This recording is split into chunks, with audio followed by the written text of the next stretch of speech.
حاجة واحدة بس نفسي افهمها، هو حرام اللي احنا نكسب في جنوب افريقيا؟ هو احنا حرام نكسب في جنوب افريقيا؟ يعني دي حاجة حرام او حاجة عيب؟ ما انا مش فاهمها، ما انا مش فاهمها. انا من ساعة لما وعيت وبقيت اشجع الاهلي في افريقيا واحنا ما بنكسبش اي فريق في جنوب افريقيا. هناك ما بنكسبش، لا بنتعادل لا بنخسر. مكسب دي ما فيهاش، احنا ناسيينها. طب ايه يا جماعه حرام؟ طب عرفونا، يعني لو حاجه حرام نعرفها. هتقول لي يا عم احمد ربنا يا عم انك كسبت، انك تتعادلت. اقول لك ايه يا باشا، ايه يا جدعان؟ وانا كل مره، ما انا الحمد لله على كل حاجه، بس مش كل مره احمد ربنا يعني ان انا اطلع بتعادل. طب احمد ربنا ان انا اكسب هناك. طيب ازق الدنيا، ما انا مش عاوز اجيب الاله الحاسبه. وانا بتفائل الصراحه لما بجيب الاله الحاسبه، لانك يا برنس بقيت معاك 4 نقاط وهم كمان معاهم 4 نقاط، فدخلنا ايه في حزب بيرما. تمام. ولكن جدي لازم نركز يا جدي عشان احنا عندنا كاس عالم، فاحنا لازم نستعد من دلوقتي.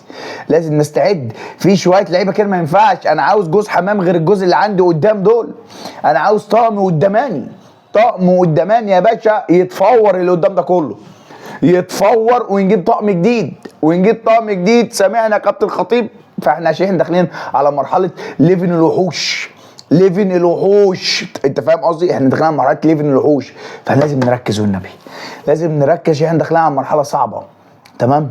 انا نفسي كده اللي احنا نكسب بره وجوه، الكلام الجامد ده نفسي كده. احنا برضو هتقول لي ما انت تحمد ربنا يا عم، والله بحمد ربنا، بس انا نفسي كاهلي انزل قصاد اي فرقه، يعني افرد اسلوبي في الملعب، اخلي الفرقه هي اللي قصادي تبقى ايه، تبقى محتاره كده. إيه طب احنا هنكسب الاهلي ازاي؟ مش انا افضل كاهلي الاعب الفرقه ديت وافضل محتار. هم النهارده راحوا علينا بكام كوره وكنت بقول ربنا يستر.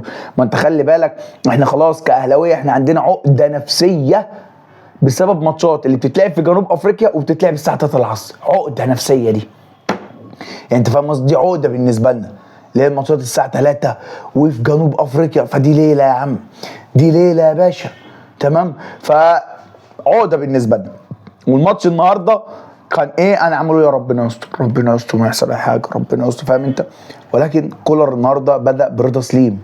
رضا انت متخيل؟ رضا سليم وبيرستو كان قاعد على الدكه. فالاثنين دول الاجنحه المحترفين اللي عندك، الاثنين دولت الاجنحه المحترفين اللي عندك. رضا لما خرج ونزل حسين الشحات اللي هو لعيب محلي يعني مصري يعني قصدي، عمل خطوره.